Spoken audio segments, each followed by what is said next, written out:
परीक्षित शेवडे. आमचा मागचा जो व्हिडिओ होता चहाबद्दलचा, त्याला तुम्ही सगळ्यांनी जो भरभरून प्रतिसाद दिलात त्याबद्दल धन्यवाद.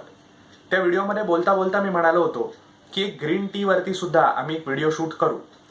ती वाक्य लक्षात ठेवून सुद्धा कित्येकांनी त्यानंतर विचारलं की ग्रीन टी वरचा व्हिडिओ तुम्ही कधी घालताय, तो लवकर अपलोड करा. इतकं काळजीपूर्वक व्हिडिओ बघितले जात आहेत हे बघून खरंच खूप आनंद होतो. आणि त्यामुळे आज आपण बोलणार आहोत ते ग्रीन टी बद्दल. कित्येक जण असं म्हणतात की चहा पिणं वाईट आहे, आपल्या आरोग्याला घातक आहे. ही गोष्ट आम्हाला लक्षात आली तेव्हापासून आम्ही ग्रीन टी प्यायला सुरुवात केली. आता ही ग्रीन टी जी आम्ही पितोय ती आमच्या चहाची रिप्लेसमेंट म्हणून पितो आहे आणि त्यामुळे आता आम्हाला बरं वाटतंय किंवा आम्ही काहीतरी हेल्थी ड्रिंक पितोय असं आम्हाला वाटतंय. ह्या ग्रीन टीचे सुद्धा वेगवेगळे पर्याय आज बाजारामध्ये उपलब्ध आहेत.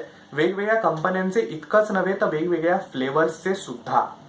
ग्रीन टीचे फायदे काय आहेत, तो अँटीऑक्सिडंट म्हणून कशा पद्धतीने काम करतो, शरीराला ताजतवानं कसं ठेवतो, या सगळ्या गोष्टी आपण नेहमीच ऐकत असतो.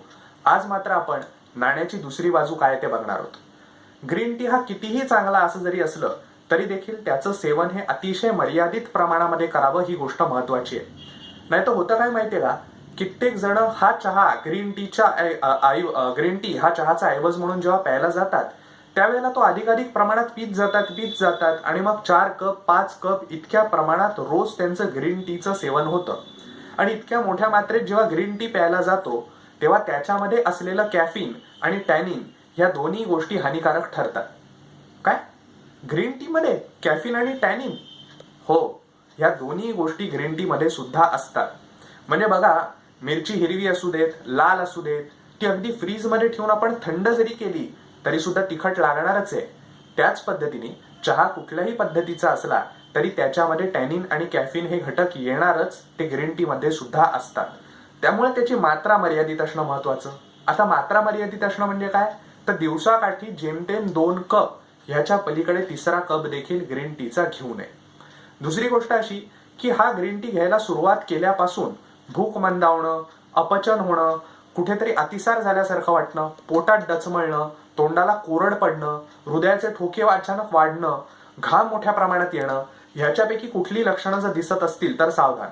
याचा अर्थ असा आहे की हा ग्रीन टी तुमच्या प्रकृतीला मानवत नाहीये किंवा तो जास्त मात्रेमध्ये तुम्ही घेताय. मात्रा मी तुम्हाला मगाशी सांगितलीच. तरीही लक्षणं राहिली तशीच तर आपल्या डॉक्टरना जाऊन जरूर भेटा. आणि ज्यावेळेला आपल्याला वैद्यांना किंवा आपल्या डॉक्टरना जाऊन आपण भेटत असाल तेव्हा हे आवर्जून सांगा की आम्ही ग्रीन टीचं सेवन करतोय, जेणेकरून त्यांना ह्या बाकीच्या सगळ्या गोष्टींचा देखील विचार करता येईल. गर्भवती महिला आणि लहान मुलं यांनी ग्रीन टी शक्यतोवर टाळलेलाच चांगला, कारण त्या ग्रीन टीच्या सेवनाचे गर्भावर नेमके काय परिणाम होतात याच्याबद्दलची कुठली ठोस संशोधनं अजूनपर्यंत आपल्याकडे उपलब्ध नाहीत. लहान मुलांना सुद्धा तो न देणंच चांगलं. याच्यावर स्वाभाविक प्रश्न येतो, मग या दोघांनी काय घ्यावं? अतिशय सोपं उत्तर आहे, दूध घ्यावं. त्यामुळे ग्रीन टी ही जरी चांगली गोष्ट असली तरी देखील ह्या काही गोष्टी लक्षात घेता त्याचं सेवन जर का केलं तर त्याचे दुष्परिणाम होणार नाहीत.